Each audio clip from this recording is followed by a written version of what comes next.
The point was I knew that I needed to move in a certain direction and I just followed it naturally. I didn't shy away from that. Follow it. At the same time, I would also say one other thing. The mistake I made was I never considered anything else.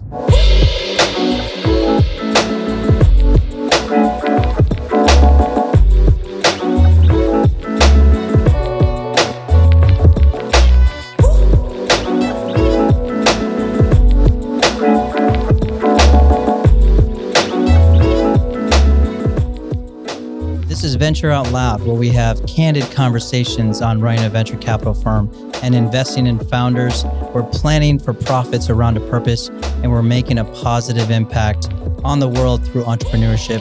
I'm Navin Goyal, your host and CEO of Loud Capital here in Columbus, Ohio. I'm really proud to introduce a special guest today who flew in from Raleigh, North Carolina, Dr. Marshall Kuremsky, and of course, my sidekick here, Ryan Retcher, COO of Loud Capital. Welcome, gentlemen. Thank you. Thanks for having me, guys. So you flew in from Raleigh today. What the heck are you doing here in Columbus? First time where there hasn't been some sort of crazy weather or flight problem for me. I'm here to see you guys. You guys are my work family and my brothers, and this is where I am supposed to be and where I belong. Feels good. Feels good to be back. But how did you start your day?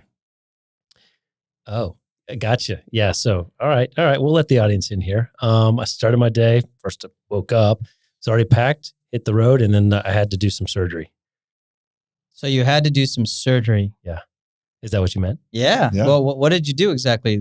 You didn't have morning. surgery. You did surgery. You performed surgery. That's right. So that's right. So That's a pretty normal thing, right? Let's pack our bags. Let's go perform some surgery and then fly and meet my venture capital partners in another city.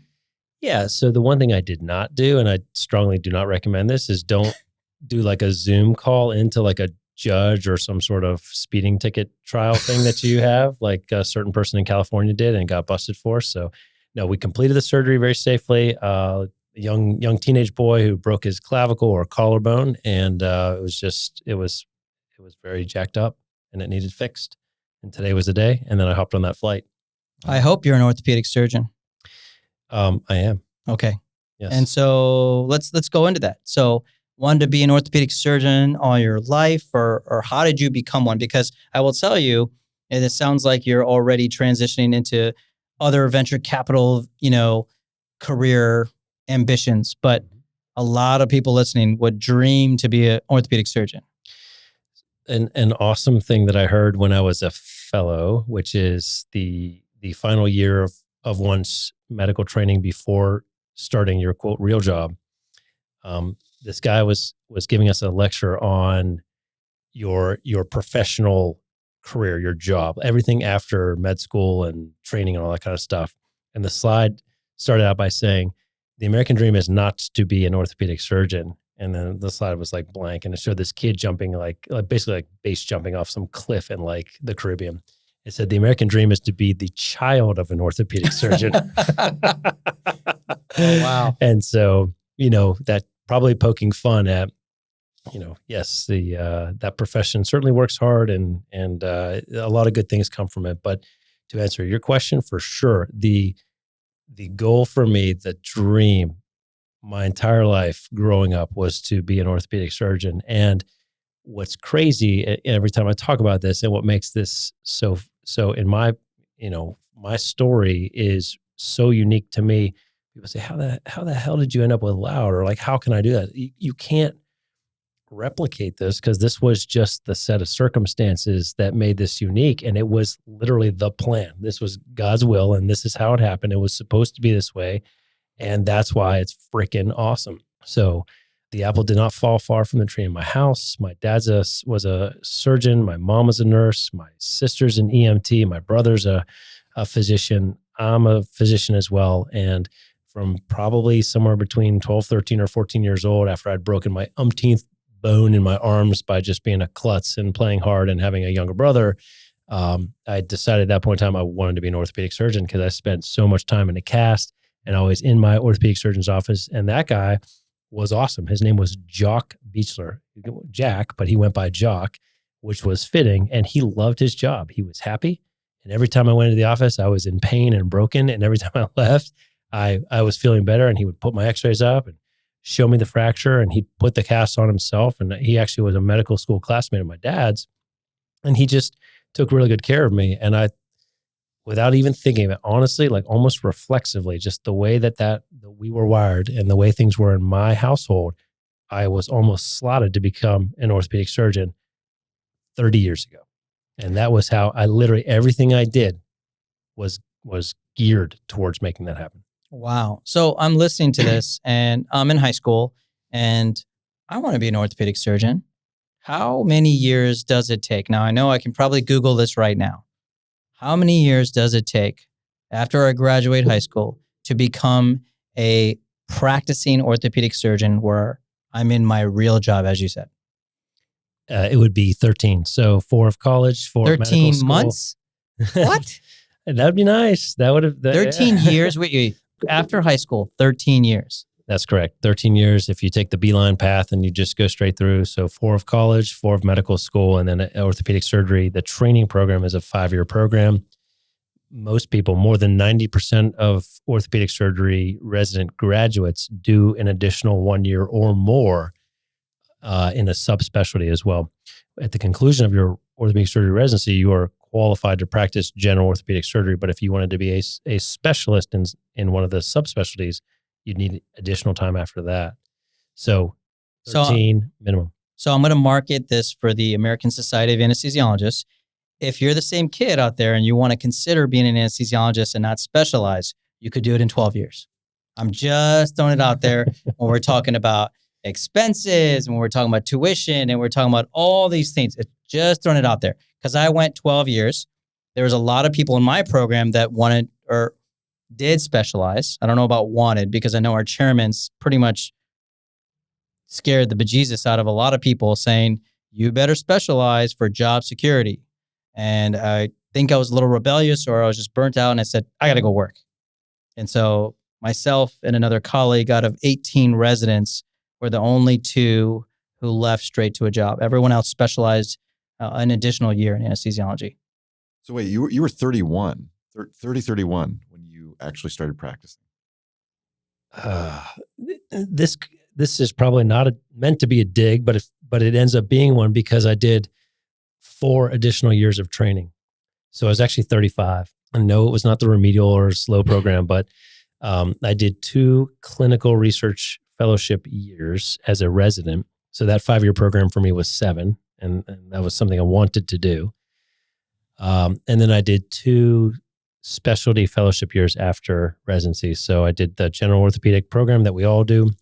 Then I did a year of hand and upper extremity surgery, and then I did a year of sports medicine and arthroscopic surgery. So each of those final 2 years is its own subspecialty. And the research years were because way back when, I actually, like, everything has changed. And I know we'll get to it, but what's crazy is if you look at what I thought at 25 and then what I thought at 40, and this is growth and discovering yourself and coming into one's own, it's the way it needs to be. But the thought at 25 was aim to be a department chairman and be an educational leader to teach medical students and residents and to do research and to publish. And those 2 research years where I was the clinical research physician for my department, that was my job, 5 days a week. I said, this is not for me. And it totally pivoted my career and trajectory. So we went from aspiring to want to be like many of the wonderful mentors that I'd had in medical school and residency. I wanted to emulate them. And doing the research was a way to launch myself forward. So my chairman, when I started the program, said, doing the research year will accelerate your career by 10 years. So I said, well, if 1 year can accelerate to 10, then maybe 2 years can accelerate to 20. So I did the 2 research years. By the end of it, I realized, hey, this isn't for me. And the reality of doing this is different than what I maybe thought it was. That was the first major change, and a lot happened as a result. So then I just said, okay, I'll practice orthopedic surgery and do it in a different way. And so anyway, not 31, but 35 upon finishing. So mid-30s, a lot of debt, behind on the finances, and at a different point in my life, right?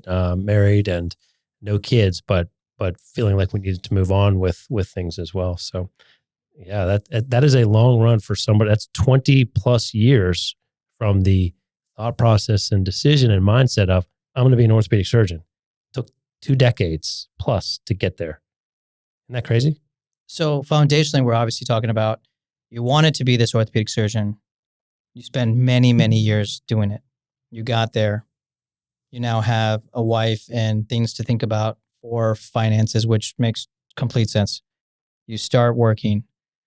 Now, what the heck brings you into the world of venture capital? Like, how do we translate that? Because you basically just spent 10 minutes on saying how passionate, how hard you worked, and how much extra you went to get to the point. So, yeah, please.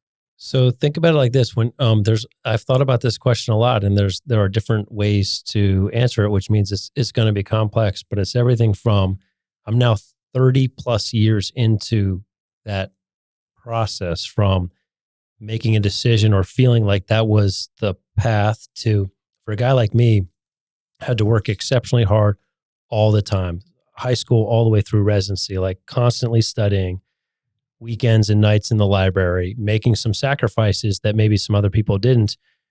A lot of times that really what needed to be the way. Sometimes if it didn't, if my best was going to be good enough, I didn't know that. I wasn't wired that way. I wasn't willing to take that chance. The goal was too important. So I gave up a lot for it, to be honest with you guys. And so when you look at it, mid 40s, but spent literally 3 decades more working on something, for a lot of people, that's a full career. Yeah. So it's okay.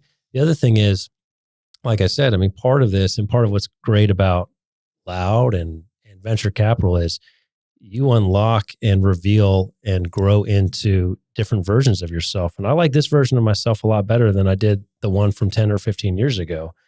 Yes, my life is different, but I love it here. If I could freeze it in time, with a few changes, I certainly would, mainly because I can do more things, think differently, have different beliefs, and have more confidence in myself and some of the things that I'm able to accomplish in this world than I ever thought possible. So I was too linear before as an orthopedic surgeon.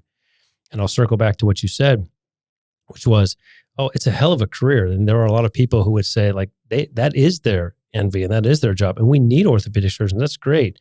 And it's been really good for me. It doesn't mean that I can't do other things, that I can't expand my mindset. And the work that I'm doing now and the reach that I have and the potential impact is more than the one-on-one that I have with individual patients. And what we do can change the world. It really can. It takes one company or one person or one idea or one no quit clause that could make things really, really different. And so there are some parallels that make the transition between the two, or the overlap between the two, more than meets the eye to the average person. But at the same time, it's also radically different, and it's super exciting. I feel that it's natural for me. It doesn't seem stressful or hard. I find this work to be enjoyable. I don't really think about it as work. I look forward to being able to get to my to-do list for the things in the VC world and for Loud Capital on a regular basis. Like I just like doing it. So I'm a 13-year-old kid. I broke my arm. I go see my orthopedic surgeon. He or she is awesome, have a great experience, and suddenly I want to be an orthopedic surgeon.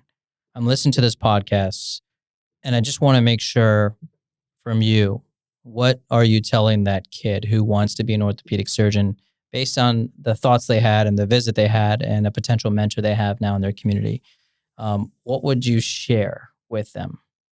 That's a great question. So sometimes I joke with the parents and I say, don't do it. Don't go into medicine, because it's hard. It's a difficult path, and it is not what I thought it was going to be. And it may change. So what I thought it was going to be when I was 16, 18, and 23 was a straightforward way of seeing a problem, solving a problem, and somebody being happy. And it is not that, because people are complicated and their circumstances are complicated, and insurance companies and healthcare systems and the government is way freaking complicated. And they're making this a mess.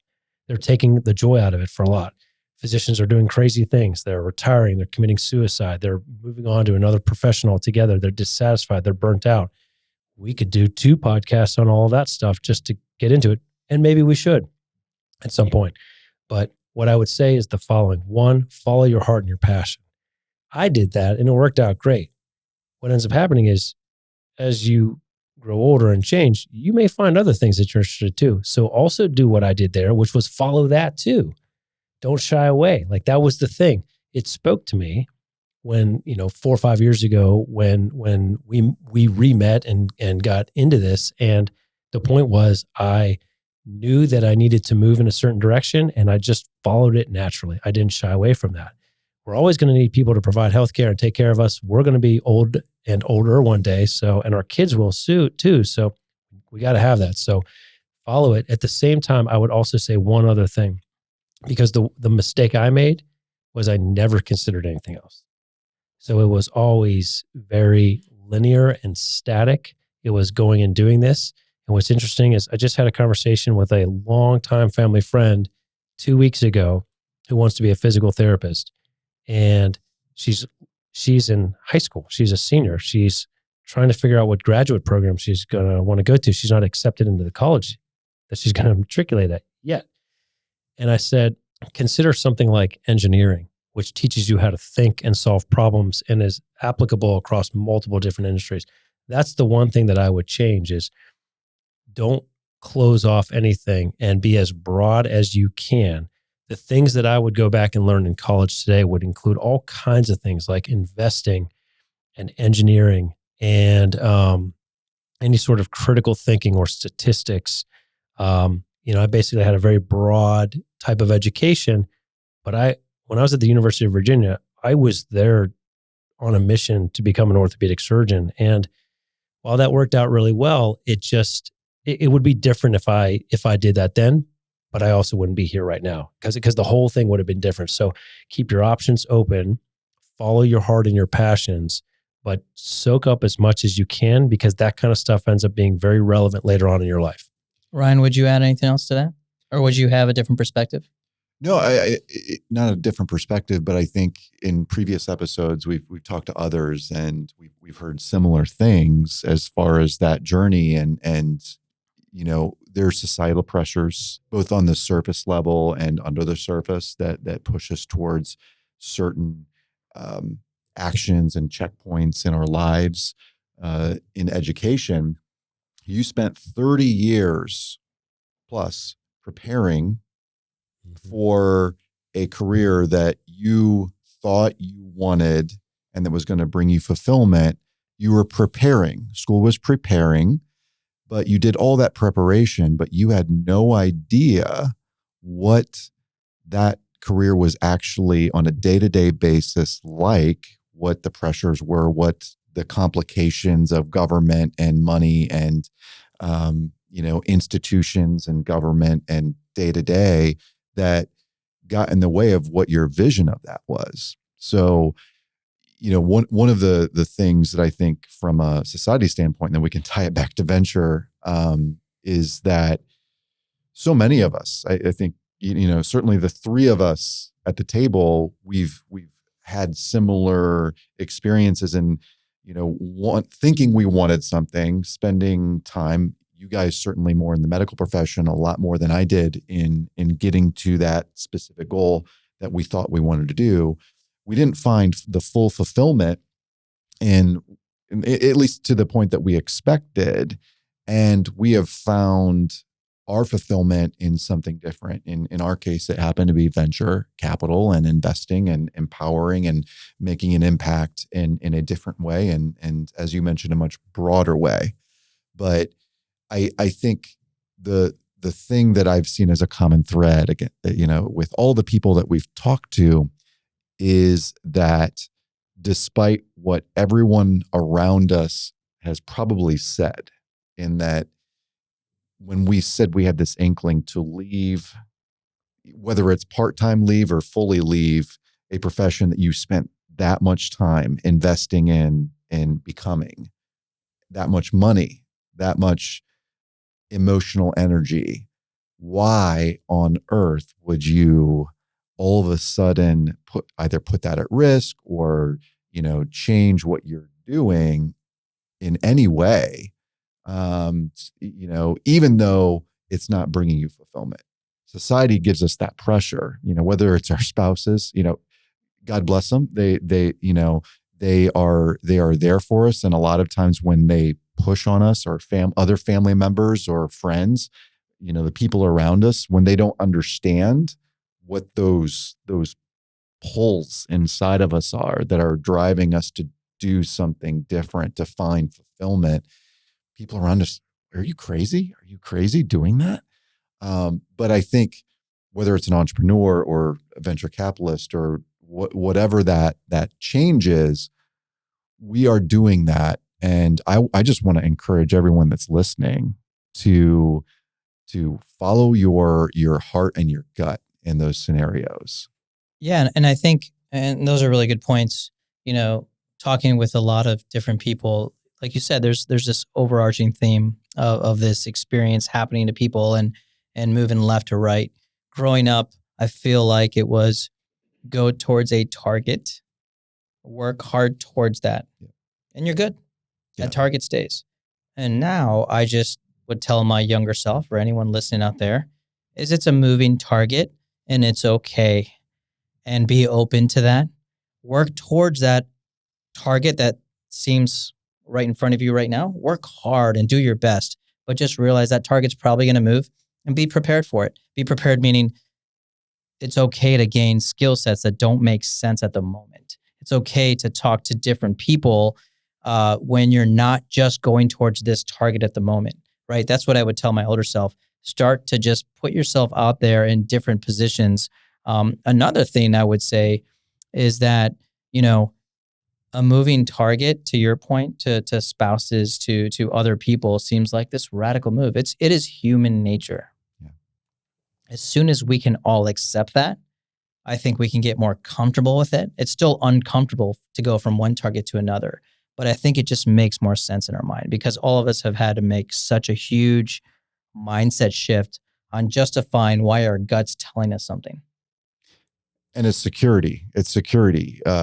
What those people are saying, they're confused why you would want to leave security in ultimately what you've worked towards, and the financial benefits of that work that you're now realizing. Why would you risk that security to do anything else? And I think mindset wise, and I'd ask you, Marshall, what's your mindset around that security?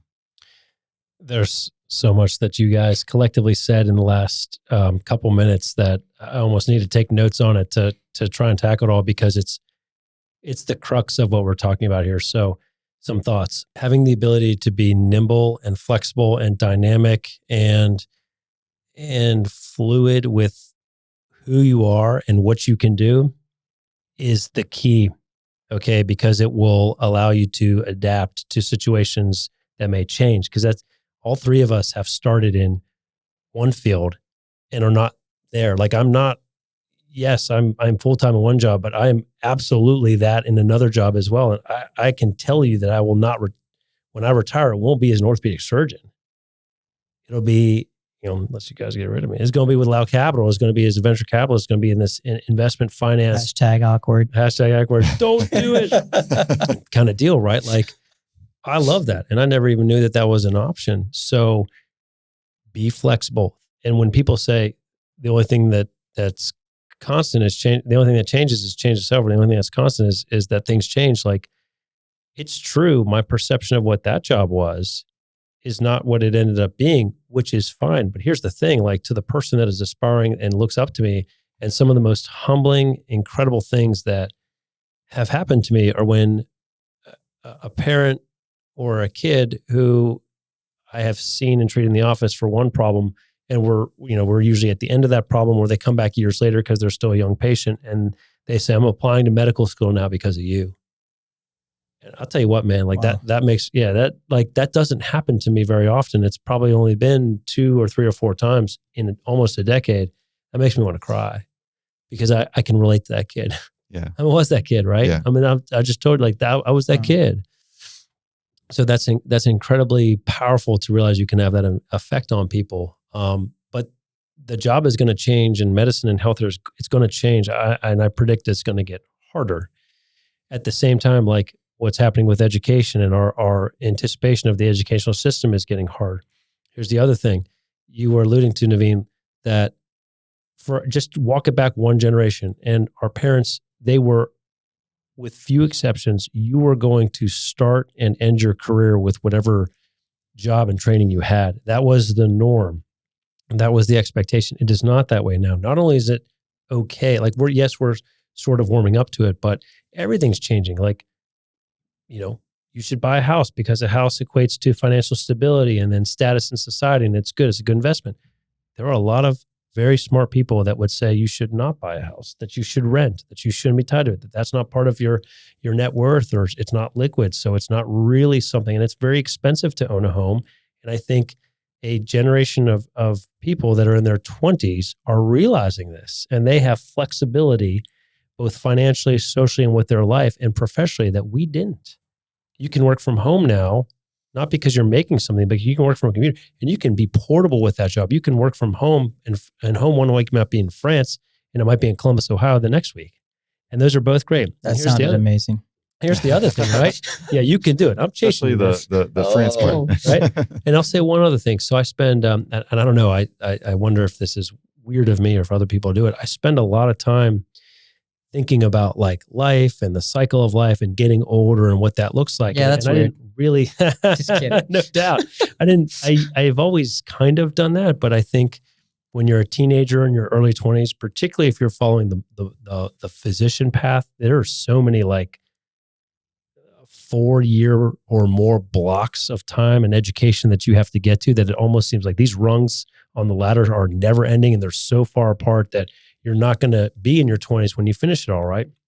Well, I look like, it is okay to change and do different things and to venture out into other mindsets and skill sets when you are still young, as opposed to wishing you had done that in your mid-60s. Maybe you've got grandkids. Yeah. You're at the traditional American retirement. Your body doesn't feel the same, and you're not the same person. So what the hell is wrong with trying to get there 20 years earlier, in my case, or 30 or 40 years earlier? I think it's great. So my dad would have never done that. He went to medical school and was a urologist, and that's what he died. That's what he was when he died. But I like to think that I'm maximizing my time on this earth, and that I'm giving myself and my family the best opportunity to have the best version of me as I change, but as time goes on.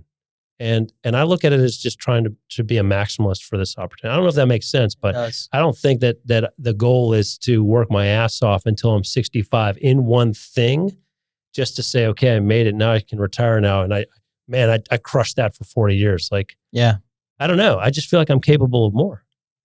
I wonder if, and I know Ryan, you and myself talk about this is, what do you want to be when you grow up, right?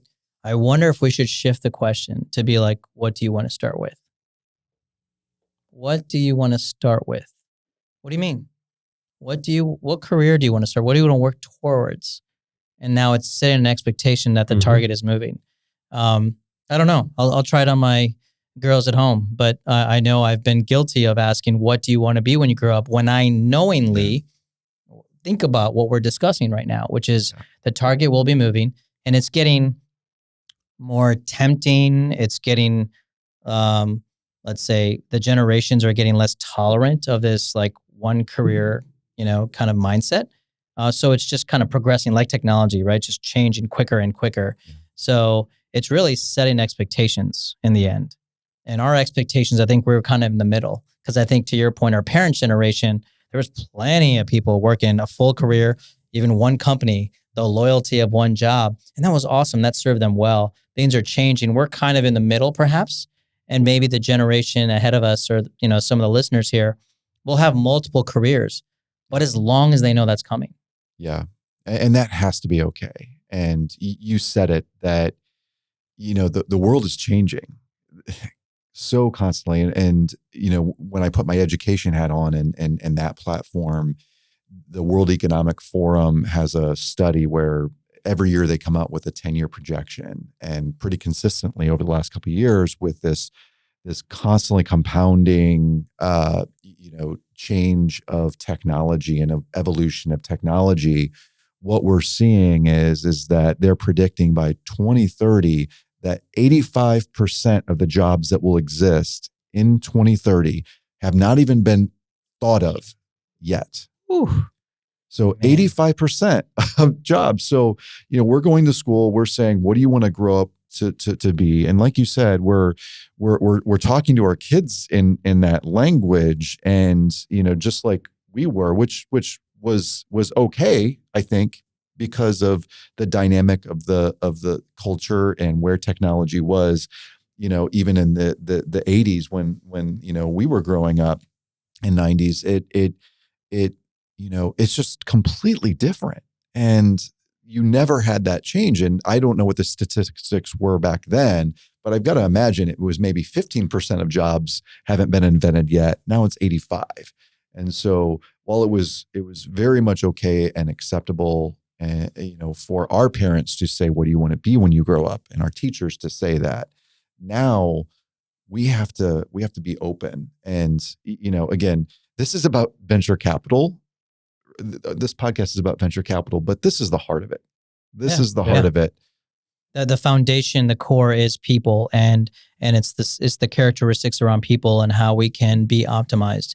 And I will say on this show, 2 out of the 3 people here are physicians, and so I spent a long time, putting people to sleep, and Marshall spent a lot of time, still spends a lot of time, not to really minimize it, but fixing bones and fixing a lot of things, actually, a lot of problems that come in the door. But what's hopefully on a positive note, we are now shifting our mindset to use those foundational skills that we learned in school and in the real world, seeing patients and just taking care of them and impacting them in a larger, more comprehensive and scalable way. That's how I think of it. So it's, I have no regrets. And I know, Marshall, we've spoken many times on this subject. We don't have any regrets. And so it's a moving target that was maybe a surprise to us. However, we have used those skill sets and now applying it to a much larger industry that's extremely antiquated, has a lot of money and really brilliant minds that's really not focused as much on people as we want to. And that's what I know I want to, shift in the industry. And I don't know, Marshall, you want to add anything else to that?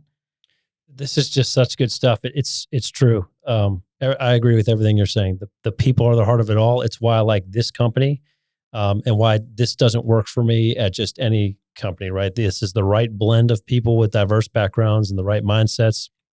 You need to be open-minded, and because standards and norms have changed. They've changed about education. They've changed about career paths. They've changed about career expectations for your job and what it's like for a family.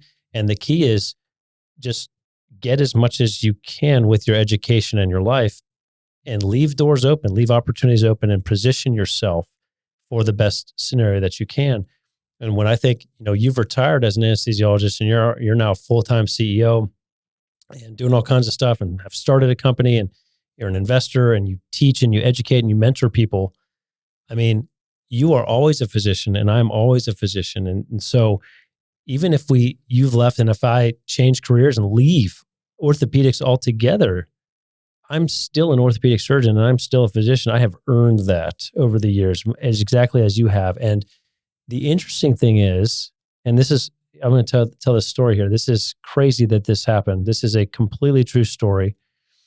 So, I flew into Columbus today and I had a guy reach out and send me a message that was a medical school classmate of mine.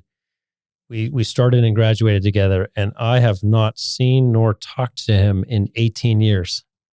And he reached out and just said, hey, I've seen a lot of stuff that you've been putting online on Facebook and social media. I've started following Lad Capital. I'm following you on the companies that you support, on the causes that you're behind, on some of the investments that you're making and doing. And I'm totally into it. And I just want to know, how did you get involved? Are you still a physician? Why are you involved? And can you please tell me about it? And he left me his number. And without even, I assessed the situation, and everybody was kind of like either on their computers in the room that we were in here at Loud, on phone calls or having some conversations about crypto and some other stuff. And I was like, you know what? This is the time. So I just picked up the phone, I just called him. It took like 2 minutes after he sent the message. I immediately called him. He had no idea. We spent an hour on the phone together. Okay. I've not talked to him since May of 2003. And he couldn't believe it. So he's like, you went to business school? Like, you must have. I was like, no. He's like, well, how are you doing this? And I said, I have to tell you that, and it has taken time to kind of come to this, but doing this job, perhaps the most important set of qualities are many of the qualities that you and I work on all the time. They are patient interviewing complete strangers and helping them to reach the right decision for them regarding their health. Just translate that into finances, investments, or translate that into just other relationships. Like, that's what makes this work. There's bad people in the world and there's good people in the world. And Loud Capital does a pretty good job of associating with way, way, way, way more good people than we do bad people. And the crazy thing is, that works. That's super successful. That leads to successful investment in companies, to helping and partnering with companies to do good things, and to help people develop products, ideas, and concepts that make the world a better place. And that's a pretty awesome thing. And it requires all the things that life teaches you, but really being a physician has a huge role in that. That's all the EQ or emotional intelligence that plays a huge role. So if you could say, pick one or two things that would form the background and substrate for you being able to do this job well, ironically, the skill set learned throughout medical school and 15 plus years in some form of training or practice, it's this. It really is. And he really understood and he resonated with that. And we just had an incredible conversation about the things that we're doing and why it's good to think outside the box and how circumstances can change quickly and you need to pivot on a moment's notice. It was just unbelievable that happened today. And then I felt inspired to tell you guys about that tonight because that's exactly the kind of stuff that we're talking about. Yeah. And obviously that happened after 18 years going to medical school with this gentleman. But I will say that between Marshall and myself, the outreach that occurs between physicians practicing around the world, medical students, people who are interested in medicine, and then just professionals in general who are interested in venture capital from around the world, there's inbound interest and curiosity. So I only say that not to brag, and it feels really cool that we're getting calls from Australia and Paris, but it's more because we are at least sparking curiosity. And to me, that's what really is really exciting. I think that's what you were essentially saying. So let's continue the discussions. I mean, in the end, this podcast is about having candid conversations behind the scenes of venture capital. So it talks about, entrepreneurs, it talks about investors, it talks about running a fund. And we talk about all the people involved, which are all the stakeholders, which are society. So we are very people-centric, and that's really how the world runs, and it's important. So really appreciate this discussion. Having another physician on this podcast is really special. I hope there's a lot of people that kind of appreciate all the input that you've given. And thank you, Ryan, for being, of course, the stable counterpart here on this podcast and encouraging a lot of young folks to continue listening and learning. So thank you very much, and we'll talk to you in the next episode. Thanks for having me, guys. I appreciate it.